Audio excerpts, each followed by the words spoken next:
ચારેકોર ચકચારી મચાવનાર આયશા આપઘાત કેસ. આરિફ અને તેના પરિવારવાળા આર્થિક રીતે ખૂબ જ સદ્ધર હતા, છતાં પણ તે મેન્ટલ ટોર્ચર કરતા આયશાને વારે ઘડીએ પૈસાની માંગણી કરતા, દહેજની માંગણી કરતા. આ તમામની વચ્ચે આયશાના મામાનું મોટું સ્ટેટમેન્ટ સામે આવ્યું છે. અમારા સાથે કરી છે એમને ખાસ વાતચીત. શું કીધું આયશાના મામાએ, કારણ કે એમને ઘણા બધા ખુલાસાઓ પણ કર્યા છે. આવો સાંભળીએ. નમસ્કાર, આપ જોઈ રહ્યા છો ગુજરાત તક અને આપની સાથે હું છું સૌમ્યા. हेलो अस्सलाम वालेकुम, मेरा नाम है आयशा आरिफ खान। तो आयशा ने अपने मरते वक्त भी दिमाग को संतुलित और अपने चेहरे के आभाव को संतुलित बनाए रखते हुए ये बहुत बड़ा एक संदेश देके चली गई। ये समझ लीजिए खुदा की ज़िंदगी इतनी ही होती है और मुझे इतनी ही ज़िंदगी बहुत सुकून वाली मिली। उसने जो पहले बताया और कहा कि उसके पति के लिए संदेश था कि तूने जो कहा वो मैंने तुझे बचाने के लिए वीडियो बना के भेज दिया। प्यार करते हैं आरिफ से, उसे परेशान थोड़ी ना करेंगे। अगर उसे आज़ादी चाहिए ठीक है, वो आज़ाद रहे। और मैं जो भी कुछ करने जा रही हूँ अपनी मर्ज़ी से करना चाहती हूँ, इस पर किसी का दौर या दबाव नहीं है।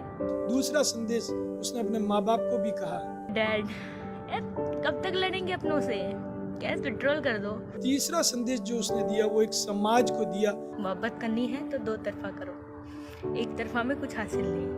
ये एक दुनिया को बहुत बड़ा संदेश दिया और इससे हमारा दिल भी बहुत झकझोर दिया। अल्लाह से दुआ करती हूँ कि अब दोबारा इंसानों की शक्ल ना दिखाए। अलविदा अलविदा। अहमदाबाद की आयाशा, जिन्होंने 4-5 दिन पहले अहमदाबाद की साबरमती नदी में कूदकर अपनी जान दे दी। जान क्यों दी, पूरी कहानी जानने के लिए हमारे साथ में हैं आयाशा के मामा, जो जालोर में वकालत पैसे से वकील हैं। उनसे जानना चाहेंगे। सर, आयाशा आपकी भांजी थी? जी, मेरी भांजी थी, सगी भांजी थी। सर, पूरा बताना चाहेंगे कि आप किस तरह का मामला था? ये इसके शादी के बाद में कम से कम 1.25 साल तक तो ये ठीक ही थी। उसके बाद में इनके पति पत्नी के झगड़े होने लगे। मैं भी कई बार इनके घर गया, इनमें समझौता भी हुआ। मैंने कहा देखो आप परिवार को अच्छे से चलाओ, कई बार मानते, लेकिन धीरे धीरे इसके जो पति ने उसने क्या नाम है मारपीट भी शुरू कर दी और उसके बाद में उसको प्रताड़ित की, यहाँ तक कि 4-5 दिन इसमें खाना भी नहीं खिलाया। फिर इनके घर से मुझे कहा कि साहब इसको ले जाओ आप। तब इसके पापा को फ़ोन किया, वो आके ले भी गए। फिर समझौता भी हुआ सामाजिक रीति रिवाज के अनुसार, लेकिन ये तो माने नहीं और उसके बाद में वापस इसको अहमदाबाद पियर भी छोड़ दिया। शादी से पहले आयाशा जालोर आती थी? हाँ, जालोर आती थी। ये इसका ननिहाल है यहाँ, तो ये बहुत ज़्यादा ननिहाल से लगाव रखती थी, इसलिए ननिहाल जब भी छुट्टियाँ होती थी तब ननिहाल में ही आती थी ये। इनके आयाशा और आरिफ के बीच में जो संबंध थे वो किस तरह बने थे? वो ये ज़्यादातर यहाँ आती रहती थी ना जालोर, और उनके परिवार में एक बार मौत हो गई थी तो हम वहाँ आने जाने लगे, बैठते थे, तब उनके थोड़ा मेल मुलाकात हुई और वो अपने एक दूसरे को चाहने लगे। शादी किस वर्ष में हुई थी? शादी 2018 में हुई थी। और ये अनबन जो शुरू हुआ था वो कब से शुरू हुआ था? ये 19 के बाद, 19 लास्ट में के आसपास ऐसा शुरू हो गया था। जब ये उन्होंने जान दी नदी में कूदकर, उससे पहले कभी आपसे उन्होंने संपर्क किया आयशा ने? नहीं, आयशा ने नहीं किया। उससे 2-3 दिन पहले मेरे जीजा जी से मेरी बात हुई थी। उस समय आयशा भी पास में बैठी थी, वो भी बात की थी मेरी, उसकी नानी से भी बात की थी वगैरह, खैरियत पूछी थी कि वो ठीक है। मैं आयशा इतनी टूट चुकी थी कि उसने ठान ली कि अब मुझे ज़िंदा नहीं रहना है। तो उस दरमियान आप लोगों ने या आयशा के परिवार ने ऐसा कभी प्रयास नहीं किया कि उसको थोड़ी हिम्मत बंधाए? नहीं, जब भी पहले बात तो इतनी नर्वस वो दिखती नहीं थी, वो अपनी कंपटीशन की तैयारी ही करती रहती थी। उसके पापा ने भी कहा था बेटे के कंपटीशन की तैयारी करती है, अगर तू नर्वस रहती है तो तू जॉब कर ले। तब उसने क्या नाम है जॉब में भी, और बहुत इंटेलिजेंट थी वो लड़की, उसने जॉब में की, इसलिए उसको बैंक में सर्विस भी लग गई थी।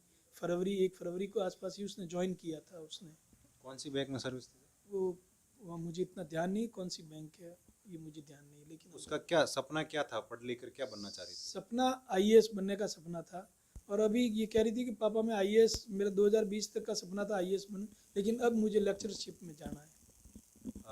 जब आयासा ने कूद कर जान दी, उससे पहले उसके पति की और उसके बीच में कोई बातचीत हुई थी? हाँ, बात हुई है। वो पुलिस के पास मोबाइल और रिकॉर्ड वगैरह 57 मिनट और 38 सेकंड उनसे बात हुई है। अभी घटना होने के बाद में अहमदाबाद पुलिस यहाँ दबिश दे रही है, तो पुलिस से आपसे कुछ संपर्क हुआ? नहीं, पुलिस से मेरा संपर्क हुआ। पुलिस ने मुझे फ़ोन किया था कि हम जालोर आ रहे हैं और वहाँ से नंबर मिला है कि आप हेल्प करना। मैंने कहा बिल्कुल मैं हेल्प करूँगा। और उन्होंने कहा कि वो तो कि यहाँ लॉक लगा हुआ है। मैंने कहा सर लॉक लगा हुआ है, वो कहीं बाहर है, शादी में गए हुए बताते हैं। और उसके बाद में वो शायद उनके मामा, जो लड़के के मामा हैं शिवगंज में, उसके वहाँ शादी में था, क्योंकि उनके वहाँ का वीडियो भी हुआ है कि वो डांस वहाँ कर रहा है परसों का। और अभी पुलिस दबिश दे रही है वहाँ, और वहाँ से भी लापता है, वो गायब है। और आगे दबिश दे रही है उनके रिश्तेदारों के यहाँ पुलिस, ये बताया जा रहा है मुझे। आप गुजरात पुलिस से क्या उम्मीद रखते हैं? हम ये चाहते हैं कि उसे जल्दी से जल्दी गिरफ्तार करें और क्या नाम है, मेरी भांजी को क्या नाम है, न्याय मिले और सच्चा न्याय मिले, जो एक दुनिया के लिए क्या नाम है, नज़ीर हो।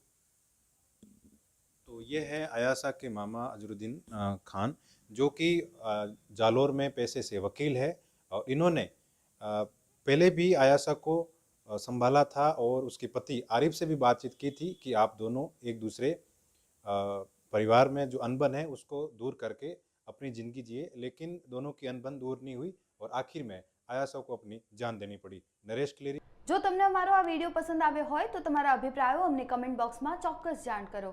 આ ઉપરાંત આપ અમને ઇન્સ્ટાગ્રામ, ટ્વિટર અને ફેસબુક પર પણ ફોલો કરી શકો છો. નમસ્કાર.